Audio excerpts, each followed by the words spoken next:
네, 주님 안에서 여러분께 문안 인사드립니다. 어떻게 새해 복 많이 받으실 겁니까? 네, 많이 받으시기 바랍니다. 이렇게 정말 새해를 부흥성회로 시작하는 거 하나님께서 기뻐하신다고 생각하고요. 여러분이 오늘 저녁 그냥 집에서 식사하시고 뭐 TV도 보실 수 있고 낭비될 수 있는 시간을 이렇게 잘 사용한 거 올바르고 현명한 선택이신 것 같습니다. 한번 해주세요. 잘 왔어. 스스로 한번 해주세요. 잘하고 있어 하고 해주세요. 네, 출발이 좋은 것 같습니다. 네, 오늘은 한 사람을 좀 소개함으로써 구약에 여기 보니까 find라 그랬죠. 좀 발견을 해보기를 원합니다. 신구약 속의 은혜와 영성. 그래서 내일은 신약 교수님이 오신다 그러길래 저는 구약 교수이기 때문에 구약을 선택해봤습니다. 이 사람은 어떤 사람이냐면요. 아마 여러분이 이 사람이 뭐 신분이 있거나, 그러니까 이제 이게 되게 신기한 건데요. 사무엘서는 굉장히 중요한 책이에요. 왜 그러냐면 왕정 시대를 여는 책입니다. 그러니까 저 같으면 막 여러 영웅들이 나와서 싸우다가 왕이 나오는 뭐 이런 얘기로 시작할 것 같아요. 근데 묘하게 사무엘서는 되게 조용하게 어떻게 보면 시시한 듯한 얘기로 시작을 합니다. 이 한 사람이 소개되는데 이 사람은 뭐 사회적 신분이 있거나 또 영향력이 있다거나 경제적으로 되게 부자거나 또 뭐 능력이 뛰어나거나 박사학위가 있다거나, 저는 그래도 박사학위가 있거든요. 근데 이 사람 그거 없어요. 또 특별한 재주가 있다거나 뭐 사회에 공헌을 했다거나 그런 사람이 아니고 너무나 평범하고 또 관심을 가질 만한 그런 사람이 아닙니다. 아마 옆에 지나가도 별로 여러분이 쳐다보지도 않을 수 있는 그런, 더군다나 여성의 얘기로 시작을 합니다. 사무엘 1장에 누가 나옵니까? 한나죠. 그죠? 그러면 더욱더 궁금해요. 왜? 아니 이렇게 중요한 책을 시작하면서 그런 시시한 여성으로 이제 시작하는 거야. 그러니까 우리가 find죠. 그죠? 발견해 봅시다. 근데 이 여인에게는 엘가나라는 남편이 있었어요. 이 엘가나는 매년 실로에 와서 하나님께 예배드리는 아주 좋은 남편이에요. 근데 문제가 뭐냐면 엘가나한테 2명의 부인이 있는 거예요. 그렇죠?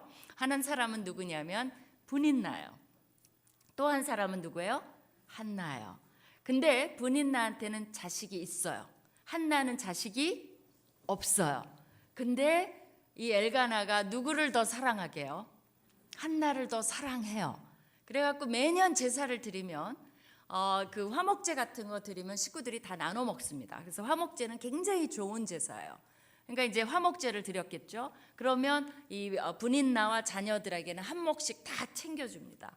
근데 한나에게는 갑절을 줘요. 2배를 챙겨줘요. 여기서 가장 화나는 사람이 누구예요?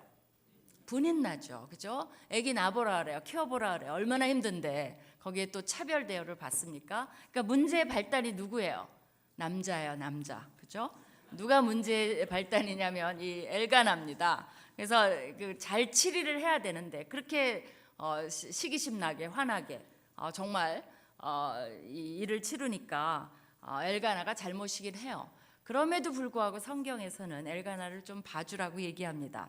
왜냐하면 그래도 가정적이고 또 헌신된 하나님께 예배하는 이스라엘 백성이고 또 경건한 사람이고 또 하나씩 나눠주잖아요. 안 주는 거 아니에요. 그죠? 근데 한나가 불쌍해서 그런지 이제 2배를 주는 뭐 이렇게 돼갖고 이 분인나가 굉장히 한나를 미워해요. 성경에 보면 라이벌이에요. 적수라고 그렇게 나와 있습니다. 그러니까 2 사람의 관계를 알겠죠. 이 집안도 분위기가 어때요? 굉장히 해피하기 힘든 살벌한 가정입니다.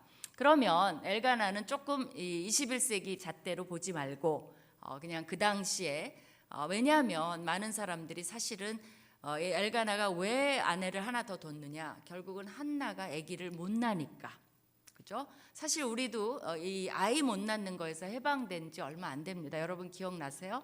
더군다나 아들 못 낳으면 시바지 영화를 저도 봤어요. 옛날에. 그죠? 그러면 그게 몇 년이에요. 근데 이거는 지금 예수님도 오시기 전에 BC입니다. 그야말로. 그러니까 정말 호랑이 담배 피던 시절에 아이가 없고 그러니까 할 수 없이 분인나를 이제 드리지 않았나라고 생각을 합니다. 그러니까 엘가나는 좀 봐줍시다. 그죠? 그럼 한나는 어때요? 한나는 여러분이 이 구절을 놓치면 다 놓쳐요. 근데 대부분이 놓쳐요. 놓쳤나 안 놓쳤나 보세요. 그 1장에 뭐라고 나왔냐면요. 여호와께서 한나에게 임신하지 못하게 하셨다는 말이 놓칠까 봐 2번이나 나와요. 근데 놓쳤죠. 안 놓친 분도 계시지만 그분은 대단한 분이에요. 성경을 진짜 자세히 읽는 분이에요. 대부분은 여러분 그런 게 있었나 이러실 거예요. 놓쳤어요. 근데 저자는 2번씩 놓치지 마세요, 놓치지 마세요라고 얘기한 거예요. 그러니까 이거 놓치면 안 돼요. 그러니까 여호와께서 한나에게 임신하지 못하게 하셨어요. 여러분이 이걸 구분을 해야 됩니다. 모든 임신은 하나님이 개입하시지 않아요. 그러니까 이건 뭐냐면 하나님이 만들어 놓은 자연 원리에 의해서 대부분은 임신을 합니다. 특별한 무슨 병이 있거나 사정이 있거나 뭐 요새처럼 환경 호르몬 때문에 그런 거는 우리가 자초한 것도 많아요. 또 몸이 약한 것도 그렇고. 이제 그런 거 빼고는 하나님이 임신을 막 자연 원리를 방해하면서 직접 개입하는 건 드뭅니다. 그러기 때문에 저자도 우리에게 알려준 거예요. 이 임신만은 하나님의 직접 개입이 있었던 거예요. 그럼 뭡니까? 더 궁금해요. 도대체 이 평범한 여인한테 하나님이 왜 뭐 하시려고 이제 그런 궁금함이입니다. 그러니까 한나는 뭐예요? 죄 없이 고통을 당하는, 영어로 하면 innocent sufferer예요. 그러니까 우리가 그럴 때 있죠. 아무 죄가 없는데 고통을 당해. 그런 사람을 대변합니다. 사실은. 그럼 한나도 놔둬요. 그럼 누구를 봐야 돼요? 분인나를 좀 봐야 돼요. 분인나는 어떤 여자요? 사실은 분인나는 하나님께 축복을 받았어요. 그죠? 자식을 받았어요. 그리고 남편이 안 사랑하는 건 아니에요. 한나를 조금 더 사랑하는 거지.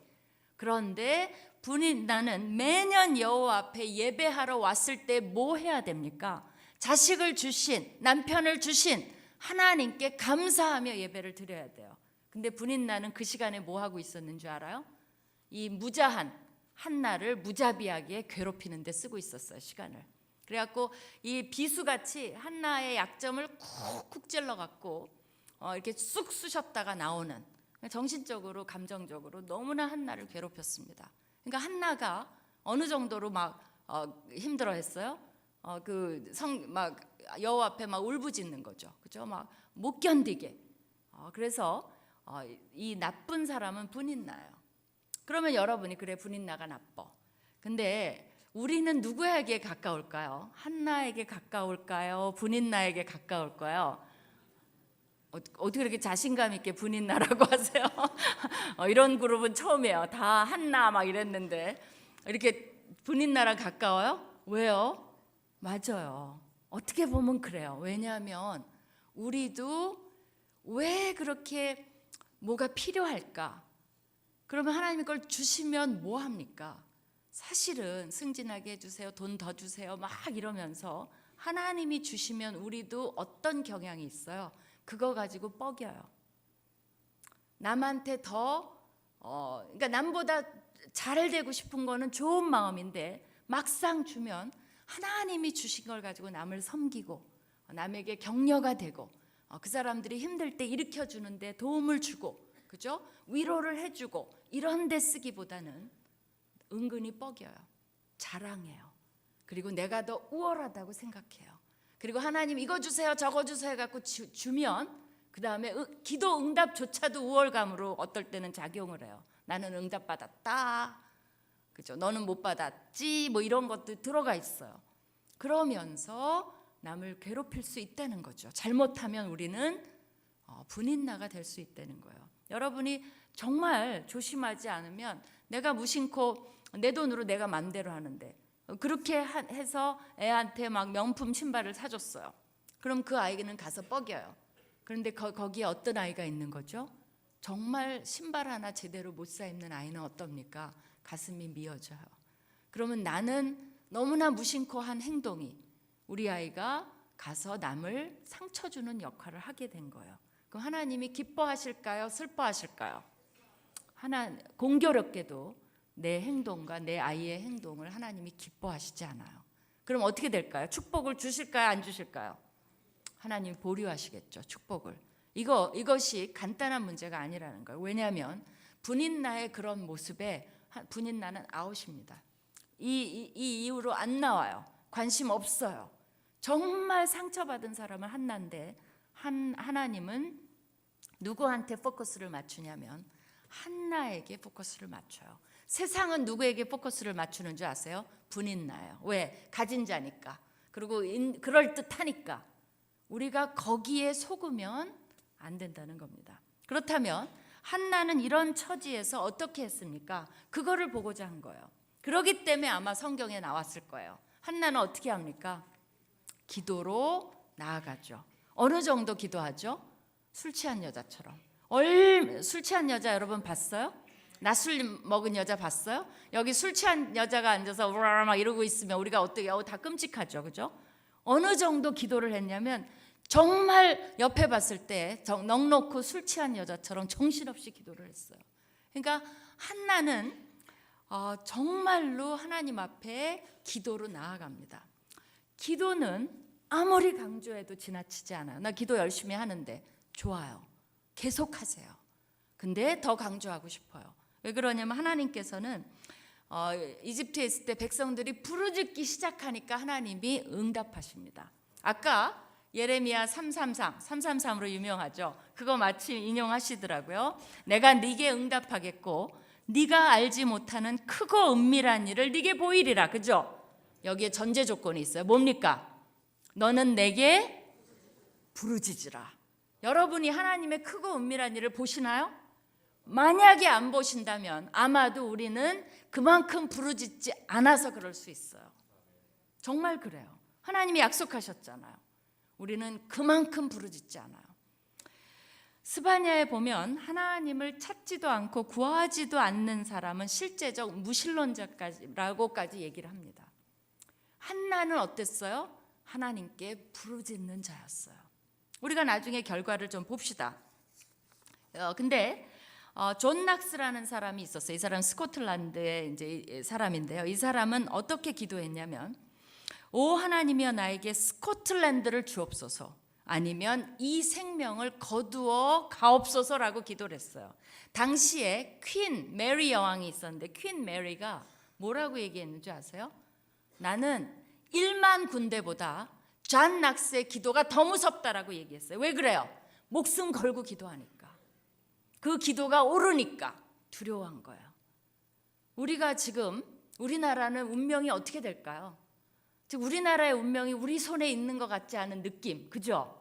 이것처럼 찝찝한 기분이 없어요. 너무 새해라고 좋았는데 그냥 손이 저 북쪽에 가 있는 것 같아요. 주권이, 그죠? 그걸 터트리느냐, 또 뭐 그거를 뭐 터트리느냐, 실험을 마냐, 거기에 따라 우리가 촉각을 막 우리끼리 셀리브레이션 하면서도 거기에 촉각을 기울여야 되는 정말 이상한 처지가 돼버렸어요.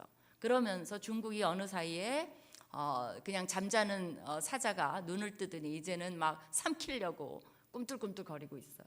미국은 조금씩 약해지고 있어요. 일본은 자국의 또 이권을 찾고 있어요. 이런 속에서 역사가 되돌아간 느낌이에요. 그죠? 옛날에 막 조선시대에 우리가 청나라의 편을 들어 뭐 일본의 편을 들어 이러고 막 강대국에 다시 쌓여 있는 느낌입니다. 그래서 정말 느꼈어요. 우리가 이럴 때 부르짖어야 되겠구나. 우리나라를 지키실 분은 대통령도 아니고 누구도 아닌 것 같아요. 누가 지켜요? 하나님이 지키지 않으면 정말 끝장이라는 생각이 듭니다. 우리가 아무리 노력해갖고 지킬 수 있을까요? 하나님께 우리가 은총을 기한, 어떻게 보면 여러분의 손에 달려있어요. 우리 기독교인의 손에 우리나라가 운명이 달려있는지도 모릅니다. 그러니까 여러분이 계속적으로 내가 기도 안 해도 남이 하겠지, 안 그래요. 내 기도가 중요해요. 하나님은 여러분 한 사람 한 사람 귀하지 않은 기도가 없습니다. 이 한나를 보면 알아요. 한나가 뭔데? 그런데 한나는 하나님 앞에 기도하는 여자였기 때문에 사무엘의 1장에 하나님은 한나를 내세우십니다. 이 여인같이 살아라. 나중에 이제 더 보겠어요. 근데 C.S. 루이스가 이런 말을 했어요. 사탄이 무서워하는 기도가 뭔지 아세요? 사탄이 가장 무서워하는 기도 뭘까요? 어떤 기도를 무서워할까요? 그는 이렇게 말했어요. 하나님이 누구신 줄 알고 그분에게 기도하는 그 기도를 사탄은 가장 무서워한다는 거예요. 하나님이 누구신 줄 알고 나도 그렇게 기도하는데, 근데 문제는 우리가 하나님을 잘 몰라요. 나 하나님 아는데 그럴까요? 하나님은 어떻게 알아갈 수 있죠? 사실은 하나님은 말씀, 성경 66권의 계시를 통해서 알 수가 있습니다. 근데 문제는 뭐냐면 우리의 성경의 지식이에요. 여러분, 제가 이제 어디 가서 오늘은 오바댜에 대해서 좀 설교를 하겠습니다 그랬어요. 그랬더니 앞에 권사님들이 막 웅성웅성 떠들어요. 그래서 왜 그러세요? 그랬더니 아니 저기 오바댜 찾느라고요. 그건 뭐예요? 오바댜에 대해서 한 번 처음 들어보는 거예요. 여러분, 오바댜의 메시지를 알아요? 하박국의 메시지를 아세요? 에스겔의 메시지는 아세요? 이제 점점 심각해지죠. 그렇죠? 학계의 메시지는 아시나요? 말라기에 대해서 아시나요? 레위기 아세요? 어떤 분이 그러시더라고요. 목사님이 교회를 접으시려면 레위기를 1장부터 매주 설교하면 조금씩 교인이 떠난대요. 그래서 레위기 끝날 때쯤 되면 교인이 하나도 안 남아 있으면 그때 교회를 접으시면 된다, 뭐 이런 농담이 있어요. 왜 그래요? 레위기 재미없다는 거죠. 여러분, 레위기 설교 처음부터 끝까지 다 들어봤어요? 거의 안 하십니다. 이거는 뭐 어떤 한 분의 얘기가 아니라요. 우리 구약 자신 있게 제가 말할 수 있어요. 왜 그러냐면 우리 구약 학회에서 교수들끼리 조사 다 해봤어요. 과연 목사님들이 어디에 설교를 하시나. 일단은 구약은 잘 안 하세요. 신약을 주로 하시고요. 구약이 이제 왕따예요, 완전히. 그런데다가 구약에서도 선호하는 책들이 있어요. 근데 그 책을 다 하시는 것도 아니에요. 그 중에서 선호하는 장들이 있습니다. 물론 목사님 잘못만은 아니에요. 여기 설교할 수 뭐 있는 것도 있고 또 하기가 힘든 것도 있죠. 성역 공부도 여러분이 열심히 하셔야죠. 왜 여러분의 신앙이 문제가 되냐면 여러분이 아는 하나님은 굉장히 제한적이에요. 성경을 아는 만큼만 알아요. 그죠? 나는 다른 거 공부해 본 적이 없고 내가 아는 건 뭐 몇 개인데, 그러면 여러분이 아는 하나님은 그만큼이에요. 그리고 그 좁은 하나님을 믿고 신앙생활을 하려니까 신앙생활이 힘든 거예요. 그리고 어떤 분은 그만큼 아시면서 그걸 가지고 너무나 주장을 해요. 그게 다라고, 신앙의 전부라고. 아니에요. 신앙이라는 건 이 정말 성경 66권의 하나님을 균형감 있게 알아야만, 여러분이 전도서를 알아야 돼요. 정말 잠언서를 알아야 돼요. 잠언이 얼마나 세상과 접목이 돼 있는지 아세요? 그렇기 때문에 그거를 잠언서를 모르는 분은 조금만 얘기를 해도 세상적이라고 얘기해요. 천만의 말씀이에요. 잠언서에 그런 내용이 있어요.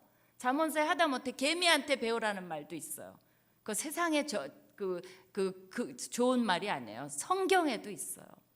그렇기 때문에 우리가 그런 지혜 문학서도 알아야 되고, 그래야 신앙이 균형감 있게 돌아갑니다. 근데 그렇지 않기 때문에 되게 힘든 거예요. 내가 아는 몇 가지의 책으로 나를 하나님을 전부라고 생각하니까 나를 굉장히 억누르는 것 같은 잘못된 생각을 가지기가 쉽다는 겁니다. 그렇기 때문에 결국은 이 C.S. 루이스의 말이 맞아요. 사탄은 누굴 무서워하냐면 하나님이 어떤 분인 줄 알고 그분께 기도하는 그 기도를 왜 무서워하겠어요? 왜냐하면 그 기도는 100% 응답이 됩니다. 왜냐하면 하나님 뜻대로 구할 테니까. 그러면 100% 응답이 돼요. 자, 제가 이런 말을 좀 용기를 드려야 되겠죠. 너무 좌절되네. 어떻게 이제 기도하지 이러실까 봐 용기를 좀 드릴게요. 여러분이 앞으로 우리나라가 어떻게 될지, 또 우리 젊은이들은 취직이 될지, 또 경제가 어떻게 풀릴지, 지금 원화가 강세고 뭐 달러가 약세고 뭐 이런 말 막 돌잖아요. 그것도 우리 경제를 어렵게 해요. 그리고 이제 최저임금 올라가고 이제 복지가 늘어나면 내 주머니에서 얼마가 나갈지, 내가 얼마의 혜택을 받을지, 이제는 막 복지국가로 가기 때문에 여러분이 계산을 잘 하셔야 됩니다. 근데 그럼에도 불구하고 저는 여러분에게 아무것도 염려하지 말라고 말씀을 드리고 싶어요. 아무것도 염려하지 마세요. 왜 그러냐면 아마 여러분이 그거 또 뭐 구약 교수라고 뭐 다 아는 얘기 하시네요. 어떻게 세상을 아무것도 염려하지 않고 살아가냐고. 그죠? 어떻게 아무것도 염려하지 않고 교수님이 몰라서 그래. 그러면서 아마 속으로는 별로 반가워하지 않을 거예요. 근데 제가 증명을 좀 해보여드릴게요. 이제부터 누구 얘기를 좀 하고 싶냐면요, 저희 아버님 얘기를 좀 하고 싶습니다. 이제 저희 아버님이 CCC라고 왜 한국 대학생 선교회 아세요? 아는 분들은 아시죠? 이제 그거를 한국 CCC를 창설하신 분이신데요. 김중건 목사님이십니다. 이제 그분의 얘기를 조금 들려드릴게요. 이제 이분이 저희 아버님이 이제 50년대 미국의 풀러 신학교로 유학을 가셨어요. 유학을 갔는데 그때 이제 저희 어머님 얘기로는요. 저희 어머님이 약사셨어요. 그래서 이제 돈을 이제 매일 버시고 제가 정말 기억이 나요. 새벽에 문 열고 밤 12시 넘어서 문 닫고 이렇게 해서 이제 약국을 꾸려서 이제 아버님을 이제 목사님이시니까 도와드린 거죠. 그래서 이제 저희 아버님이 이제 풀러 신학교로 미국으로 이제 유학을 갑니다. 당시에는 김포공항이었어요. 기억나시죠? 우리 어르신들 그죠? 그래갖고 쇠창살이 있었어요. 그것도 기억나시죠? 그래서 비행기가 날아가면 어떻게 해요? 쇠창살을 붙들고 가족들이 다 울었어요. 그것도 기억나세요?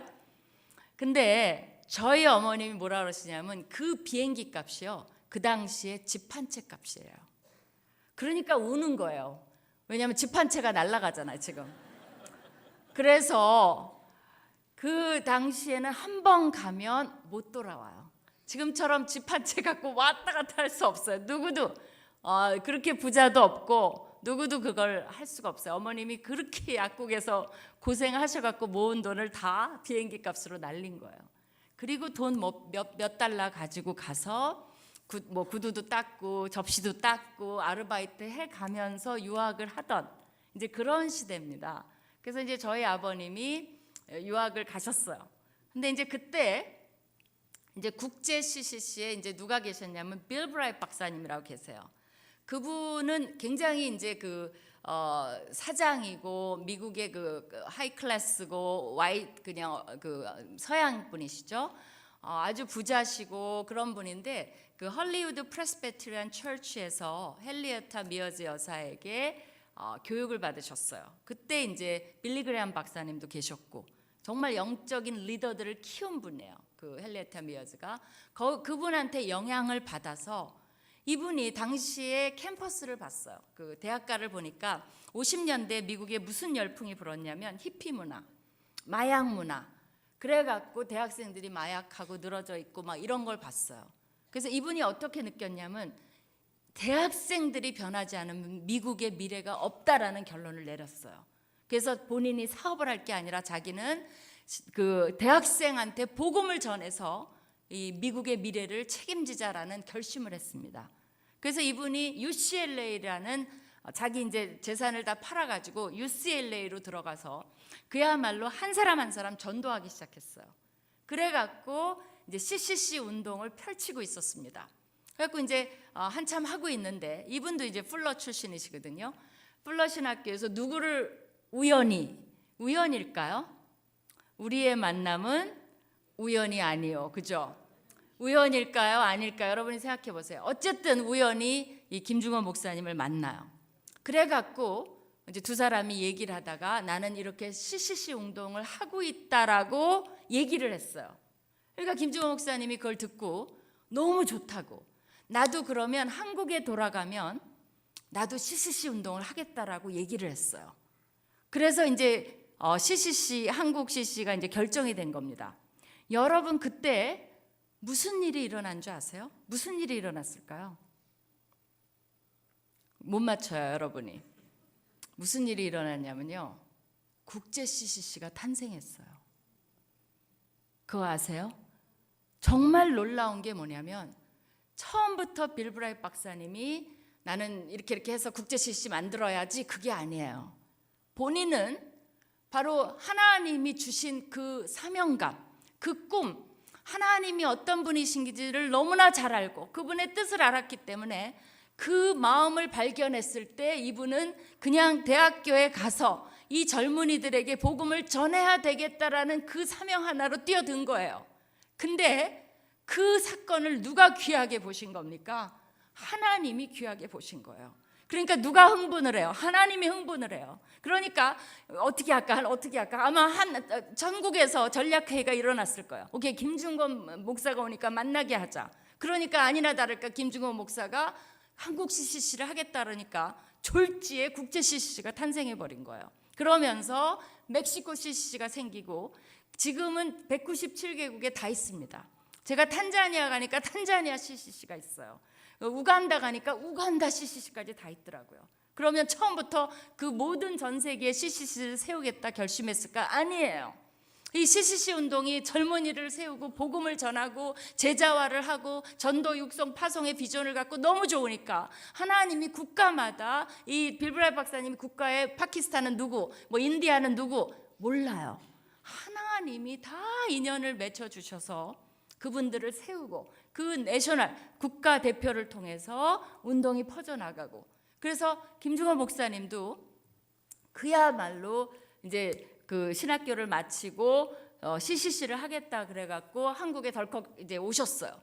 그럼 뭐부터 할까요? 막막하죠. 막막해요. 근데 이거는 대학생 운동 아니에요? 그래서 저희 아버님이 어떻게 하셨는지 아세요? 서울대, 우리나라 제일 좋은 대학이니까 무조건 서울대로 가셨어요.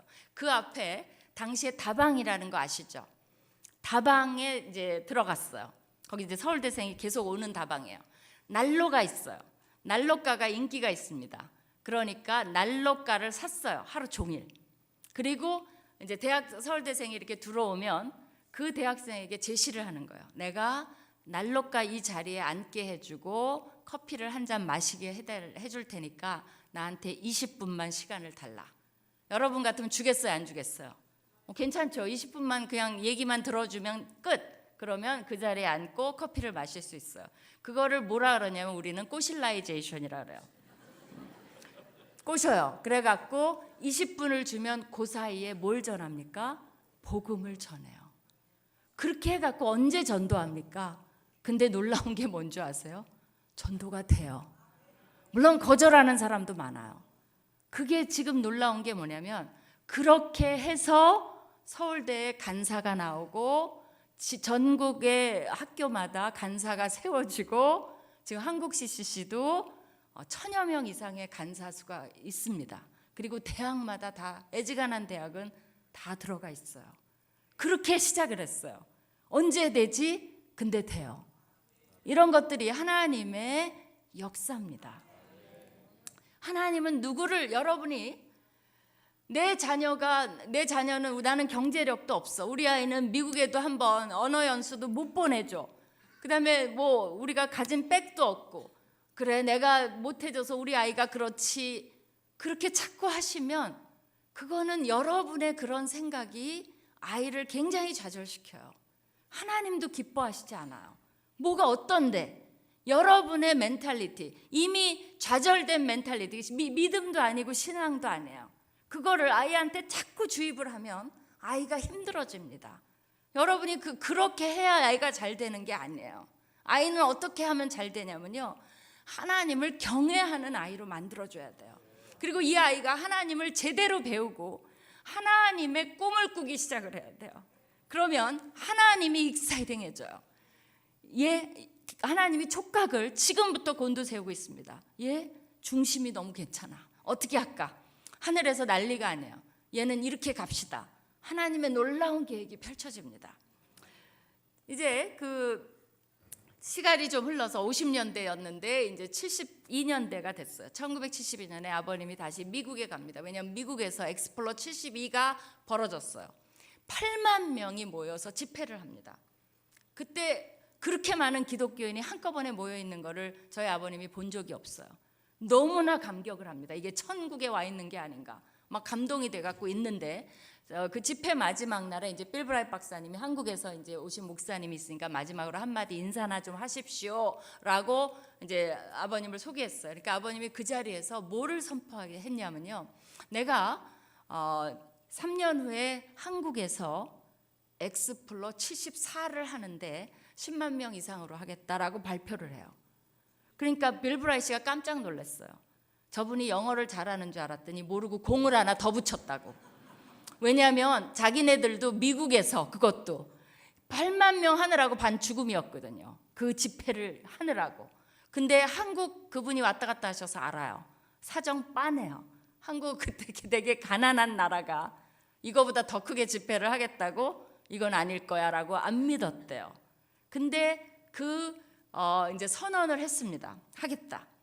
그래갖고 이제 한국으로 오셨어요.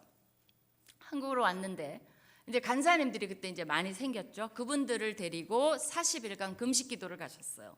그러면서 엑스플로 74를 기도하면서 이제 준비를 시작을 하는 거죠. 그랬더니 간사님들이 손이 다 올라왔어요. 목사님, 그건 절대로 안 됩니다. 뭐가 안 돼요?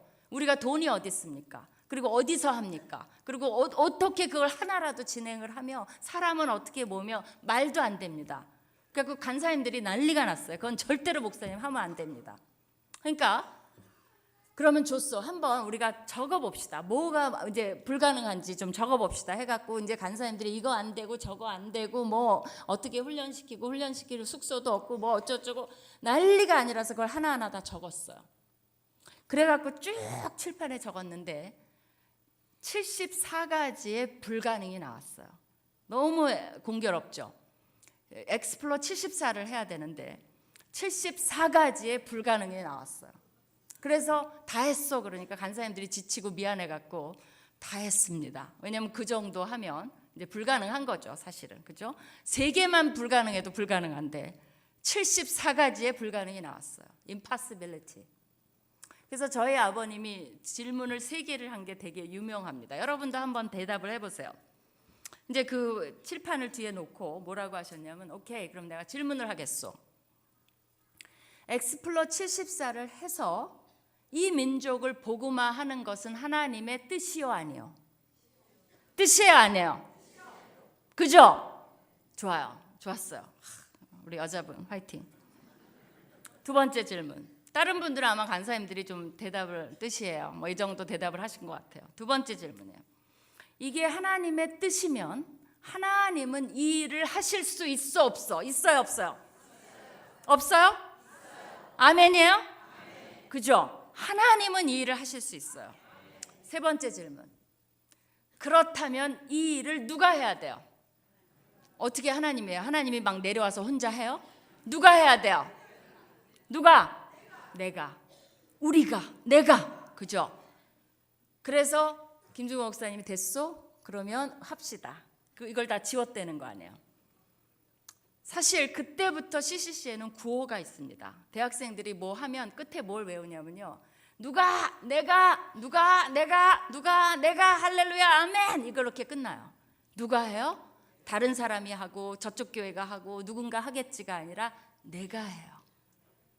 우리가 해야 돼요. 그게 하나님의 뜻이에요. 너무나 하나님의 뜻인데 빤한데 힘드니까 불가능한 것만 보고 저쪽이 해야 돼요. 그쪽도 할지도 몰라. 할까 말까. 그것은 하나님이 기뻐하시는 기독교인의 모습이 아니에요. 그렇기 때문에 그거를 지웠어요. 그러면 그걸 지우면 일이 막 순조롭게 되나요? 이 불가능한 게 막 가능해져요? 그렇지 않아요. 너무나 힘든 일이 이제 그때부터 펼쳐지는 거예요. 저는 그때 어렸는데 우리 집이 무슨 야전 사령관, 무슨 전쟁터 아니면은 뭐 스파이를 키우나? 집안이 쑥대밭이에요. 난리가 아니에요. 막 사람들이 왔다 갔다 하고 막 흐렸다 맑았다. 아버님이 막 왜 그러냐고 걱정하시고 노발대발 하셨다가 기뻐하셨다가 찬송 이게 정신이 없어요. 그래서 난 집안에 오면은 이러고 이제 내 방에 들어가고 막 그런 기억이 나. 도대체 뭘 하시는지 모르겠어요. 난리가 아니에요. 엄마도 막 고민 같이 하셨다가 막 그런 이제 그런 세월이 막 이제 펼쳐지는 거예요. 근데 너무나 이제 관건이 많은 거죠, 사실은. 여러분이 생각을 해보세요. 저희 기억이 나요. 저희 아버님이 막 4박 5일인가 하는데 5박 6일 했어요, 그때. 5박 6일 동안 먹여야 되잖아요. 반찬 시장 조사까지 다 하러 다니고 막 이게 백문이 불여일견이라고 제가 그때 사진 몇 장을 가져왔습니다. 그거 보면 좋을 것 같아요. 제가 아무리 설명해도 여러분이 그러실 거예요. 봅시다, 그죠? 70년대 사진이니까 좀 감안을 하세요. 질이 별로 안 좋죠. 저게 밤 집회 모인 건데요. 저 뒤에 이렇게 띠 같은 게 있죠. 금띠 환하게. 저게 성가대석이에요. 10,000명 성가대입니다. 그 다음 사진 보여주세요. 그 뒤에 빨간 게 더 진한 부분이 있죠. 10,000명 성가대. 그리고 앞에 저 올락달락 알록달락한 거는 사람들이 모인 거예요. 지금 낮 집회는 훈련이라 등록을 받았지만 밤 집회는 누구든지 올 수가 있습니다. 그러니까 낮에부터 와서 자리를 잡으시는 거예요. 앞에 앉으려고. 저게 여의도 광장이에요. 지금 여의도 저렇게 안 생겼어요.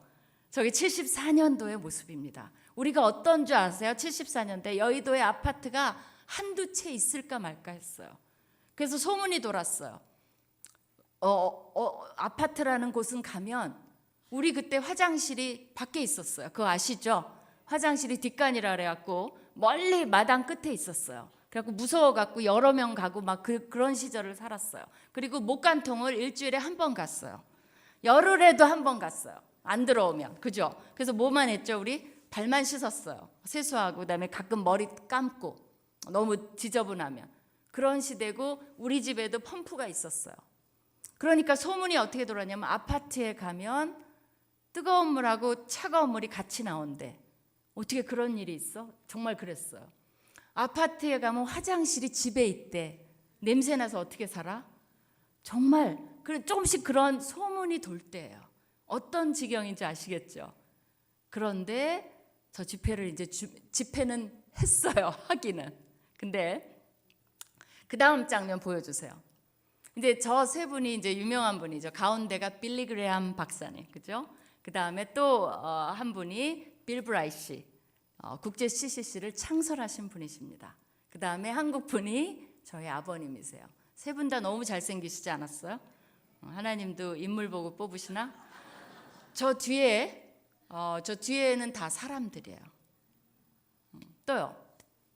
그다음에 이제 아줌마 양산부대. 양산은 비슷한 것 같아. 지금이나 그때나, 그죠?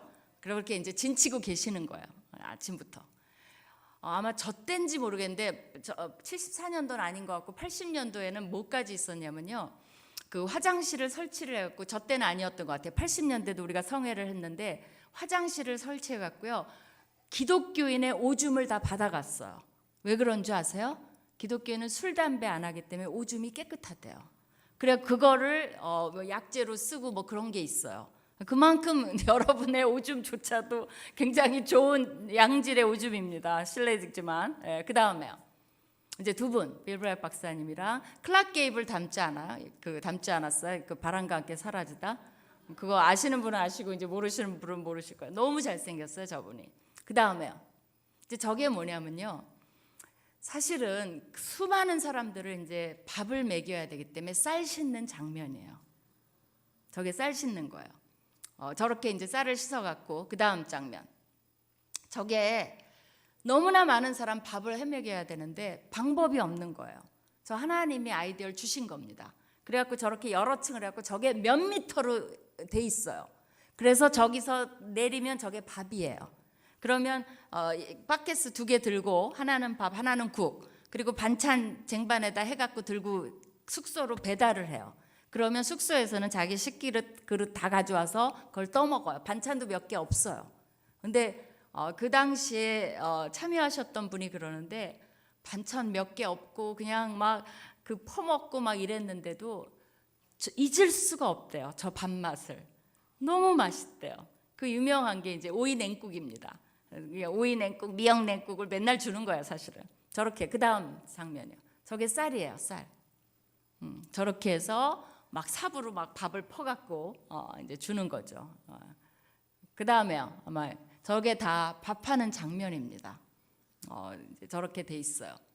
이제 끝이죠. 한번 그죠? 끝이죠. 됐습니다.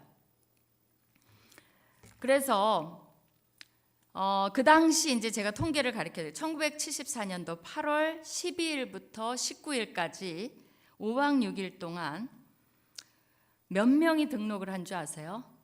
32만 3,419명이 등록을 했어요. 미국은 8만 명이었습니다. 여기는 30만 명이 넘었어요. 여러분이 이 숫자가 어디 리트릿 가세요? 야외 뭐 가는 날 있죠? 점심 준비하려면 어떻게 되죠? 우리 집사님들, 권사님들 몸살 나죠. 30만 명을 넘게 밥을 해먹여야 돼요. 그러니까 저거를 매 기도하고 하니까 그게 처음부터 하나님이 쫙쫙쫙 보여주지 않아요. 기도하고 노력하고 난리법석을 치는데 하나님은 미소를 짓고 계시는 거죠. 이거 해봐라. 왜냐하면 하나님이 막 위에서 기적을 베풀어 주지 않아요. 우리나라에 있는 거를 사용하셔서, 그죠? 저 기술을 어떻게 해갖고 아이디어를 주셔갖고 저렇게 밥을 해 되는 거죠. 근데 한번 아침은 빵을 줘요. 그래서 이제 빵 배달을 가는데 이렇게 3륜차 뒤에 이렇게 구루마를 하고 자전거를 해갖고 이제 빵 배달을 갑니다. 근데 한 군데서 막 전화가 왔어요. 빵이 안 왔다고. 알아보니까 이 빵 배달하는 사람이 빵 갖고 도망간 거예요. 그때는 진짜 그랬어요. 그게 돈이 됩니다. 왜냐하면 도둑이 와서 신발도 가져가요. 그리고 그때 식모라는 게 있었거든요. 아이 보는 아이가 귀하니까 아이를 분유를 타서 줘야 되는데 자기가 막 분유가루를 먹고 그랬어요. 우리 왜 분유가루 기억나시죠? 원기소 분유가루 그거 막 맛있다고 그런 게 하나의 별미였어요. 그러니까 애 조금 타주고 자기가 막 먹고 그래서 애는 막 말라가고 그런 것도 되게 많아요. 별일들이 다 있는 그런 시대였어요. 그런 시대에 이제 난리 친 거죠. 그래서 어떻게 했는지 아세요? 이때가 8월 12일이잖아요. 중고등학생이 방학이에요. 그래갖고 걔네들을 다 불러서 3륜차에 하나씩 태웠어요. 감시하라고. 중고등학생이 이제 감시해서 따라다니는 거죠. 근데 이제 문제가 된 게, 자 이제 뭐가 문제가 됐냐면 여의도 근처에 학교를 다 빌렸어요. 숙소를 위해서. 그래도 모자라요. 그러니까 기도를 하는 거죠. 어떻게 숙소를 해결하죠? 아이디어가 없는 거예요. 근데 이제 하나님이 이제 아버님 머릿속에 아이디어를 주는 거죠. 가능한 게 하나 있다. 하나. 텐트를 빌려라. 텐트요? 어디서요? 우리나라에 텐트를 그 당시에 그때 이마트가 있던 게 아니에요. 그 당시에 텐트를 빌릴 곳이 딱 한 군데 있어요. 어디죠? 그죠? 왜 여자분 입에서 군대라는 말이 나오나요? 남자분 입에서 나와야지, 그죠? 그 당시에는요, 그런 거대한 텐트들을 빌릴 때가 군대뿐이 없어요. 60만 장정이잖아요. 갖고 있어요. 근데 군사정권 시절이에요. 애지간하면 제가 그 대통령이 누군지 말하겠는데 지금 시대가 너무 안 좋아요. 그 대통령 이름을 얘기하기에는. 그러니까 여러분이 상상에 맡기고. 군사정권 시절에 대통령을 만나야 돼요. 결론은 어땠을까요? 만났을까요? 못 만났을까요? 만났는데 쉽지 않아요. 그냥 하나님이 그런 아이디어를 주면 막 대통령이 전화 오는 게 아니에요. 막 와서 하나님이 전화하라 그래서 전화했다고 필요하냐고 내가 이러지 않아요. 난리법석을 쳐서 뭐 아는 사람 해갖고 그치만 그건 뭐예요? 던딜이에요. 왜냐면 하나님이 아이디어를 주시고 하나님이 연결을 시켜주시는데 쉽지 않아요. 그래도 돼요. 어쨌든 대통령을 만났어요. 대통령 만나면 여러분 정상들이 만나도 30분, 40분 그렇게도 시간을 안 줍니다. 되게 짧게 줘요. 그럼 그 시간에 이 군대 천막을 빌리려면 어마어마한 설득력이 필요한 거예요. 근데 전도도 하셨다 그래요.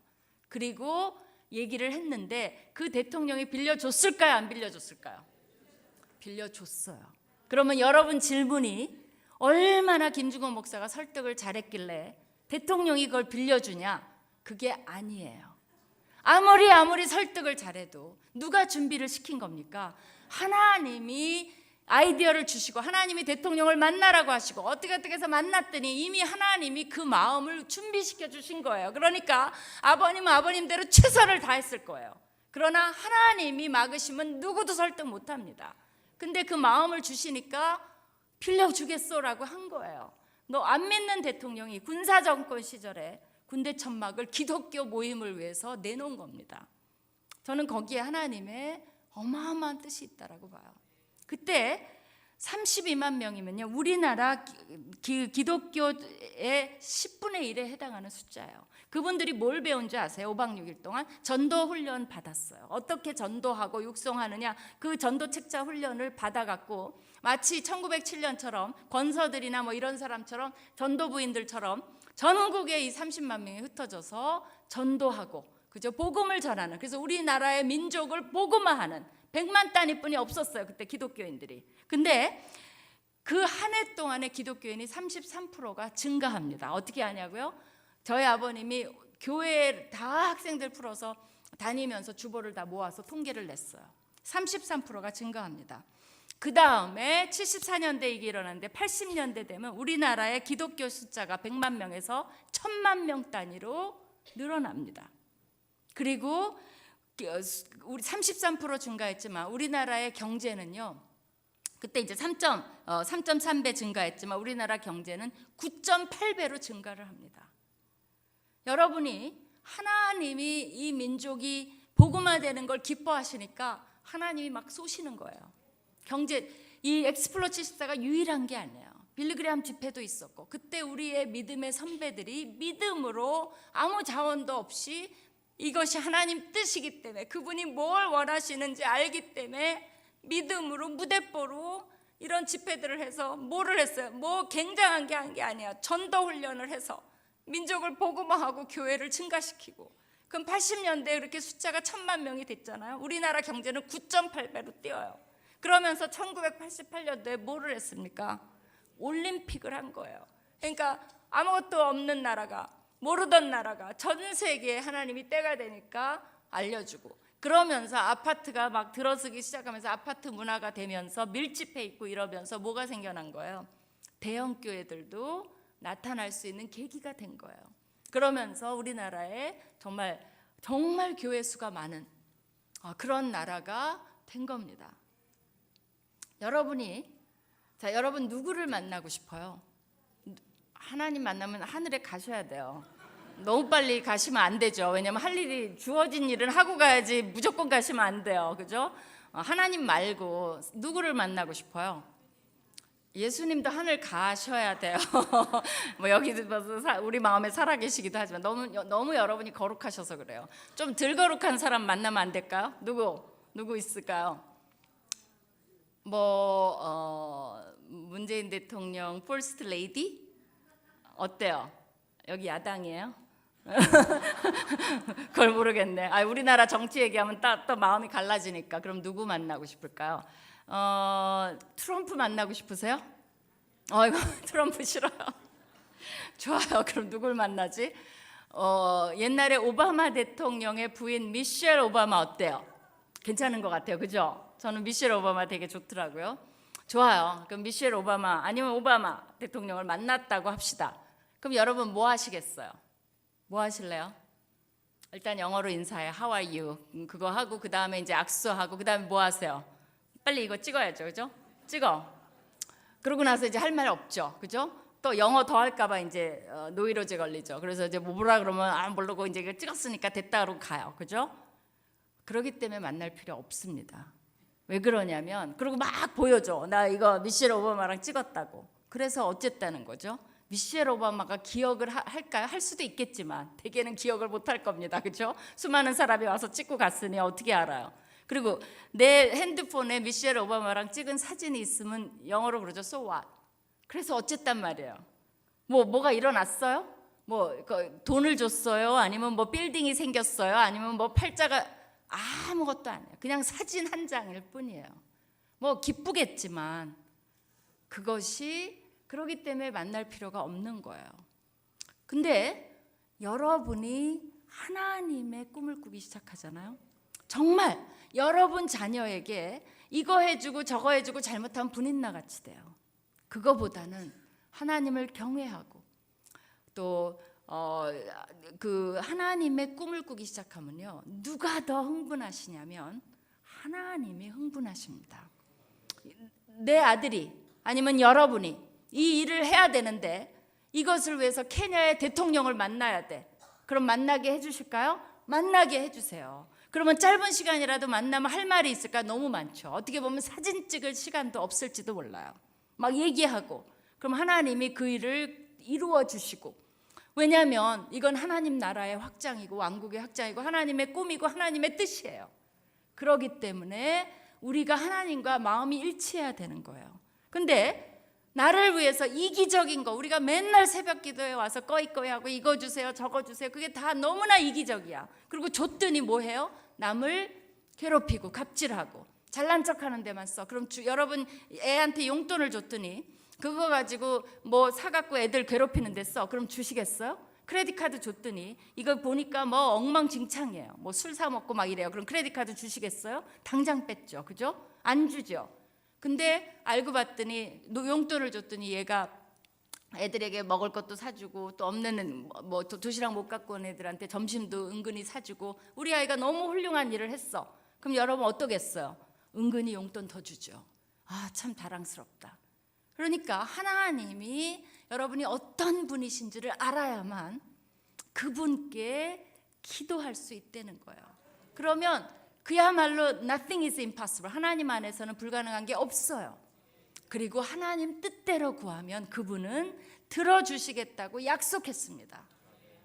분인 나는 그거를 모르는 거예요. 그래서 이 엑스플로 74가 그렇게 해서 진행이 됩니다. 여러분이 사실 지금부터 설교의 시작입니다. 아직 설교가 이거 서론까지 했고요. 이제 정말 이제 설교가 시작인데 여러분이 너무 두려워하실까봐 금방 끝낼게요. 우리 그 사무엘상 2장 1절에서 10절을 봅시다. 왜냐하면 이게 진짜 설교의 내용이에요. 정말 제가 서론을 좀 길게 했을 뿐입니다. 근데 금방 끝낼게요. 자, 이 사무엘상 2장 1절에서 10절은 뭐냐면요. 한나는 왜 기도했죠? 왜냐하면 그렇죠. 하나님이 자기 문제를 해결할 사람은 남편이 아니야. 남편이 여러 번 말했어요. 내가 열 아들보다 낫지 않냐? 아니라는 거예요. 그러나 남편이 자기 문제를 해결해 줄 수 없어요. 한나는 하나님만이 자기의 문제를 해결해 주실 수 있는 유일한 분이기 때문에 그분께 철저히 매달렸습니다. 그리고는 응답을 받았어요, 안 받았어요? 사무엘을 얻었어요. 그죠? 그러고 나서 한나는 너무 기뻐갖고요. 이 노래를 쓴 거예요. 한나의 노래예요. 이게 얼마나 유명하냐면요.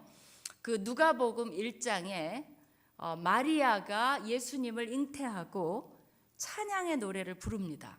그걸 매그니피켓이라 그래요. 근데 마리아가 한나의 노래를 인용을 해요. 그만큼 유명합니다. 그럼 마리아도 어떤 사람이었다는 거예요? 말씀을 읽는 사람이에요. 이걸 읽었으니까 인용을 하죠. 그렇죠? 근데 왜 이 한나의 노래가 중요하냐면 이것이 바로 한나가 하나님이 어떤 분이신지를 제대로 알았다는 것을 보여주는 증거예요. 한번 봅시다. 어떤 노래를 했는지. 한나가 기도하여 가로되 내 마음이 여호와를 인하여 즐거워하며 내 뿔이 여호와를 인하여 높아졌으며. 한나한테 뿔이 달렸어요? 이건 뭘 말합니까? 짐승의 뿔이라는 건 자존감, 그죠? 정말 그 강함, 이거의 상징이죠.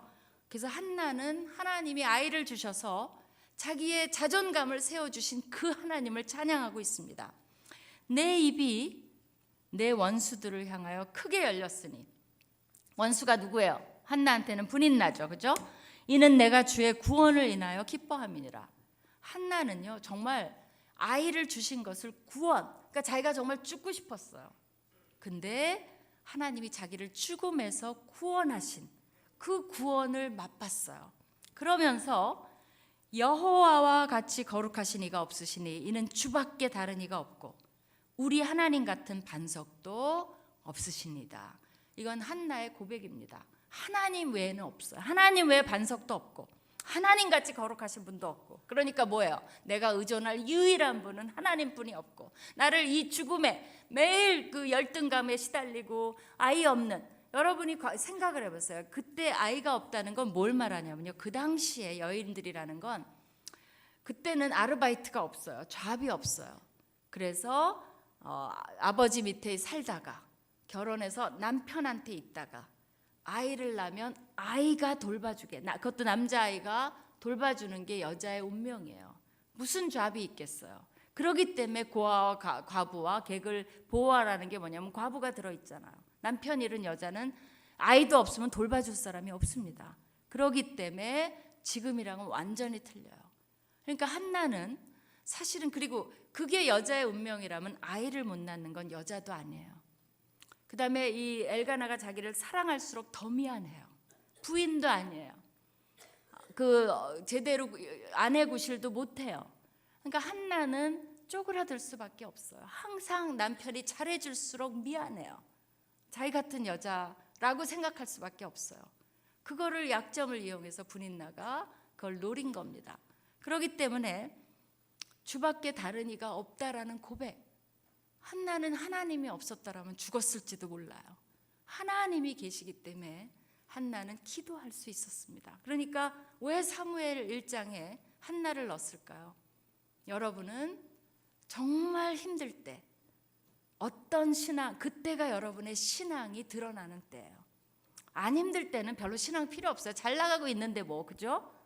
힘들 때 여러분은 어떤 하나님을 믿고 있느냐가 드러납니다. 나를 구원하실 하나님. 다 다른 사람이 포기하라고 얘기해요. 우리 젊은이들이 뭐 포기하라죠? 이제 M포 세대예요. 뭐 3포 세대, 5포 세대, 7포 세대, 9포 세대 하더니 이제는 M포 세대예요. 모든 걸 포기하라고 얘기를 합니다. 뭐죠? 연애, 결혼, 출산, 인간관계, 뭐 주택 구입, 취직, 저축, 희망. 난 놀란 게 뭐냐면 꿈도 포기하라고 얘기를 해요. 제가 여기 젊은이들이 집에 다 계시죠? 여기 안 계시면 제발 말해주세요. 기독교인은 하나도 포기하면 안 돼요. 왜 포기해? 그건 세상이 하는 말이에요. 세상은 포기하라 그래요. 어려우면. 어려울수록 누가 빛나야 됩니까? 기독교인은 어려울 때 빛나야 되는 거예요. 왜? 우리는 하나님이 계신데 왜 세상 말을 듣고 세상이 하나님 죽었다 그러면 우리도 하나님 죽었다 그럴 거예요? 하나님 안 계시다 그러면 우리도 하나님 안 계시다 그럴 거예요? 세상이 그렇게 말할수록 우리 젊은이들은 나는 하나도 포기 안 하고 하나님 정말 주님 뜻대로 믿고 붙잡겠사오니 나에게 이 모든 것을 주시옵소서. 한나처럼 믿어야 돼요. 주님뿐이 없습니다. 저는 뭐 가진 것도 없고 아무것도 없고 그러나 주님이 계십니다. 주님이 everything, 주님이 모든 것입니다라고 고백하고 나아갈 때 하나님이 시끄럽다 그럴까요? 너 너무 마음에 든다. 난 너 같은 애가 정말 좋아. 내가 해볼게. 뭐를 할까? 하나님의 눈이 반짝이십니다. 누구랑 연결시킬까? 너가 어떻게 해야 이 꿈들을, 너를 위한 계획들을 펼쳐나갈까? 여러분이 걱정 안 하셔도 돼요. 근데 여러분이 거기다 대고 그래 뭐 우리는 이러니까 처지가 이러니까 뭐 될 것도, 그거는 정말 하나님이 싫어하는 말입니다. 하나님 뭐라 그래요? 내가 얼마나 많이 해줬는데 뭐가 없다는 거냐라고 하나님이 되물으실 거예요. 우리가 밥을 굶어요, 옷을 못 입어요, 여러분은 10끼를 드세요. 뭐가 부족해요? 사실은 하나님 은혜가 충분합니다. 하나님 뜻대로 살게 하여 주시옵소서라고 할 때 하나님이 마음껏 여러분을 축복하실 수 있도록 여러분의 마음이 중요한 거예요. 한나가 그런 마음으로 기도를 했습니다. 3절이 제일 중요해요. 같이 한번 읽어봅시다. 3절을 시작.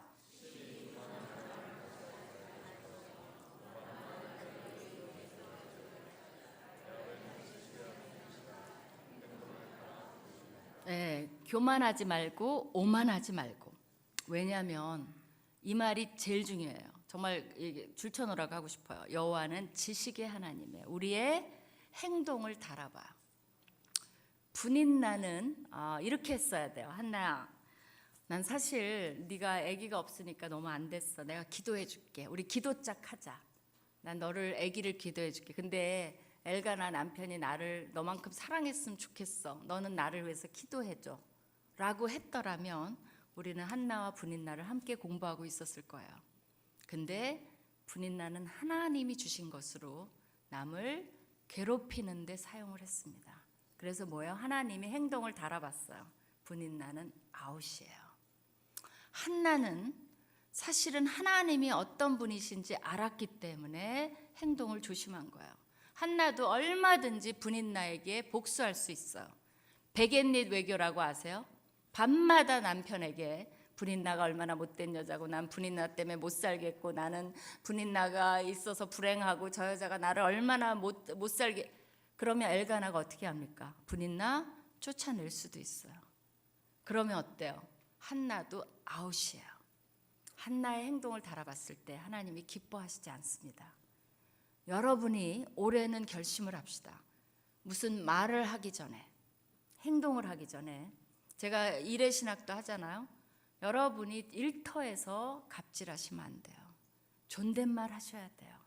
어린 인턴까지도, 동료 직원까지도, 또 보스, 여러분이 보스 입장에 있으면 내 직원들이 잘 사는지 돌아봐야 됩니다. 그게 하나님 일터가 그것이 제자화를 하는 굉장히 좋은 곳이에요. 제대로 월급 줘야 되고 이런 것들을 위해서 기도하고 하면 하나님이 기뻐하세요. 내가 거기서 쥐어짜서 돈을 버는 곳이 아니에요. 그렇기 때문에 모르겠어요. 여러분의 입장이 어떤지. 근데 요새는 제가 그 말 많이 합니다. 건물주 밑에 조물주가, 그러니까 요새 조물주보다 더 무서운 게 건물주래요. 그래서 건물주가 되거나 여러분이 뭐 월세를 주거나 그렇게 하면 무조건 월세 올리지 말고 먹고 사실 수 있으면 우리가 막 그렇게 부자로 살아야 돼요? 아니 물론 우리가 그걸 포기하라는 게 아니에요. 하나님 주시면 얼마든지. 그러나 그것만을 위해서 우리가 살기에는 얼마 주면 되겠어요? 우리는 돈으로 칠 수가 없어요. 너무 소중해요. 그리고 할 일도 많아요. 돈이 다가 아니라는 거 알면서도 휘둘리는 거예요. 그죠? 하나님이 주신 거라면 그걸 가지고 남한테 격려를 해야 돼요. 월세 올리기 전에 이 사람들이 어두운 얼굴이 되면 내가 월세 올려서 이 사람들이 집에 나앉아서 거리에서 울고 있다면 하나님이 가만두시지 않습니다. 내가 기독교인이라면 달라야 돼요. 그건 안 믿는 사람이 하는 거예요. 우리는 돌아봐야 돼요. 월세를 올리려 했더니 이분들 표정이 안 좋아. 왜 월세 올리면 힘드세요? 네, 힘들어요. 그러면 동결합시다. 얼마나 좋아요. 그분들 나가면 저절로 나가면 올려도 돼요. 시세에 맞게 맞는 사람 들어오면 돼. 기독교인들의 경영, 기업을 경영하는 방식, 사회생활을 하는 방식 완전히 달라야 돼요. 근데 너무나 동일하기 때문에 사람들이 기독교에 대해서 감동이 없습니다. 기독교인들 이기주의자라고 얘기해요. 왜 그런 줄 아세요? 그냥 하나님께 달라는 그거 주면 유익하게 쓰지도 않아요. 그건 기독교인의 모습이 아닙니다. 나만 생각하는 거는 안 믿는 사람도 똑같아요. 그럼 그게 무슨 기독교인이에요? 기독교인은 언제부터 시작되는 줄 아세요? 나를 벗어나서 내가 다른 사람에게 유익을 끼치기 시작할 때, 내가 다른 사람을 생각할 때, 다른 사람을 배려하기 시작할 때 비로소 기독교인이라는 이름을 붙일 수 있어요. 그리고 기독교인의 삶을 시작하는 겁니다. 그 전에는 안 믿는 사람이랑 똑같아요. 하나님이 어떤 분이시 안다면 행동을 달아봅니다. 그래서 여러분이 행동하시기 전에 조심하셔야 돼요. 내가 이렇게 하면 하나님이 어떻게 하실까? 이건 하나님의 원리에 안 맞아. 그럼 하시지 말아야 돼요. 잘못하면 어떻게 되죠? 제일 무서운 거는 회사 사장의 눈에 벗어나는 게 아니에요. 하나님 눈에 벗어나는 게 가장 무서운 겁니다. 아웃, 난 네 삶에 관심이 없어. 너는 너만 생각하고 사니까 맘 놓고 잘 먹고 잘 살아라. 끝. 하나님은 중심에 하나님의 뜻을 구하는 사람을 찾으러 다니십니다. 여러분 자녀도 아무 걱정하지 마세요. 지금 세상이 그러고 여러분이 책임질 수도 없어요. 어떻게 바뀔지 알 수 없습니다. 4차 산업혁명이 되면서 직업도 많이 없어지고요. 요새 변호사들도 난리가 아니에요. 변호사가 너무 많이 프로듀스가 돼갖고 먹고 살기가 힘들어요. 그리고 지금 배달원 이런 것도 지금 드론이 지금 배달한다 이런 말도 있고 어떻게 될지도 모르면서 그냥 옛날 모드로 아이들에게 주입하지 마시고 아이는 자기에게 주어진 일을 열심히 하고 그다음에 하나님을 경외하고 여러분도 지금 나이가 있다고 꿈을 포기하지 마세요. 그거 아세요? 여러분 여기 80세 이상 된 분 안 계시죠? 모세는 80세부터 사역을 시작했어요. 그러니까 여러분 아직도 어리고 아직도 멀었어요. 그죠? 80세 때까지 명함도 못 내밀어요.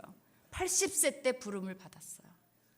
그러니까 지금 하늘나라에 가기 전까지는 우리 모두 나는 이제 아무것도 안 할래 그럴 사람 없어요. 하나님이 살아있으라고 하는 한 우리는 하나님 왕국을 확장해 나가야 됩니다.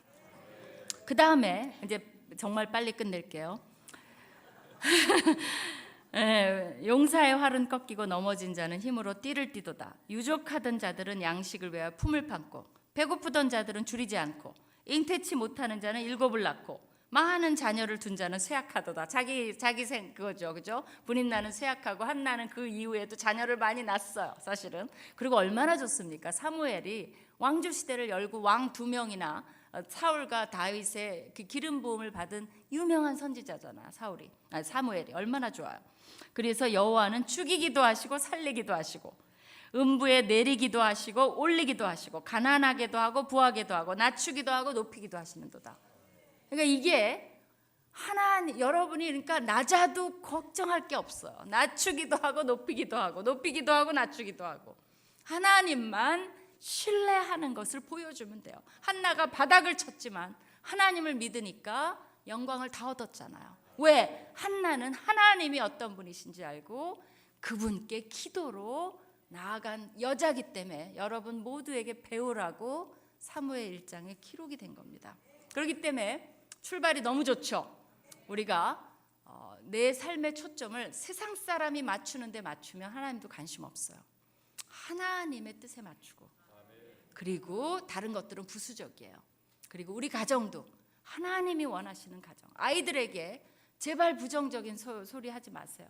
너는 그렇게 공부 안 하고 그러면 너 정말 네가 맨날 공부 안 하니까 그 모양 그 꼴이다. 그럼 걔가 그 모양 그 꼴이 돼요. 누구 때문에? 내 언어 때문에. 그러니까 여러분이 제가 두 마디를 가르쳐 드릴게요. 한번 해보세요. 오늘부터. 이게 심리적으로 되게 좋대요. 나는 당신을 아이로 해봅시다. 나는 너를 믿어. 그죠? 애가 수학이 엉망이야, 점수가. 그럼 어떻게 해요? 내가 너 어저께 게임하지 말라 그랬지? 이렇게 나가는 게 아니라 너무 화가 나면 가서 벽에를 한 대 때리고 오세요. 문 잠그고. 저는 하도 그래갖고 내 베개는 물컹물컹해요. 그리고 나와서 표정 관리하시면서 그래? 나는 너를 믿어. 그럼 애가 깜짝 놀랄 거 웬일이냐. 그 다음에 두 번째가 있어요. 너는 참 좋은 아이 같아. 해보세요. 그 두 마디를 꼭 참고 하시라는 거예요. 뭐가 있으면 100마디 잔소리 나갈 거. 나는 너를 믿어. 넌 참 좋은 아이 같아. 그리고 어떻게 해요? 방으로 들어가서 벽에 몇 대 때리고 다시 나와서. 자, 이제 남편한테 해봅시다. 나는 당신을 믿어요. 남자분들 이 소리 듣기 좋죠? 남자분들이 제일 원하는 게 뭔지 아세요? 나는 당신을 믿어요. 맞죠? 예. 그 다음에 당신은 참 좋은 사람 같아요. 해보세요. 아까 애들 할 때보다 좀 인색한 것 같아요. 예. 부인한테도 마찬가지예요. 부인한테는 고맙소 그 말 하는 게 제일 좋아요. 고맙소. 당신 때문에 잘 살고 있고 당신은 참 좋은 사람 같아요. 이렇게 얘기해 주면 됩니다. 다른 말이 필요가 없어요. 그래서 언어를 바꾸고 우리가 하나님이 어떤 분이신지 더 알아갈수록 그분을 더 신뢰할 수 있어요. 그리고 하나님의 주신 여러분을 향한 뜻, 그건 하나님이 항상 갖고 있습니다. 문제는 하나님이 아니에요. 하나님 걱정하지 마세요. 누구 걱정만 하면 돼요? 내 걱정만 하면 돼요.